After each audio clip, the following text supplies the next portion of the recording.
Hi அஸ்ஸலாமு அலைக்கும் பிஎம்எஸ்ல Thursday எப்படி போச்சு அப்படின்றத ஒரு மினி விலாகாக பார்த்துடலாம். ஸோ இன்றைக்கி வழக்கம் போல் எழுந்திரிச்சாச்சு, ஃப்ரெஷ்அப் ஆகி அப்படி டியூட்டிக்கும் கிளம்பி போயாச்சு. ஸோ அங்கேயே பிரேக்ஃபாஸ்ட்லாம் சாப்பிட்டுட்டு டியூட்டியை ஸ்டார்ட் பண்ணியாச்சு.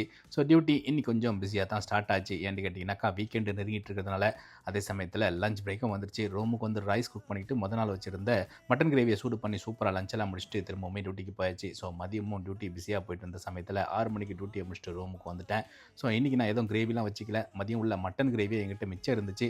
ஸோ ஒரு குப்பூஸ் மட்டும் வாங்கிட்டு வந்து சூப்பராக டின்னரையும் முடிச்சாச்சு. ஸோ இன்றைக்கான டே இப்படி தான் போச்சு. நம்ம சேனலை நீங்கள் புதுசாக பார்க்குறது தான் உங்களுக்கு பிடிச்சிருந்துச்சுன்னா சப்ஸ்கிரைப் பண்ணிவிட்டு லைக் அண்ட் கமெண்ட் பண்ணிட்டு உங்கள் ஃபேமிலி அண்ட் ஃப்ரெண்ட்ஸ்க்கு ஷேர் பண்ணி விட்ருங்க. இணைய வழியாக இருந்திருப்போம். நன்றி.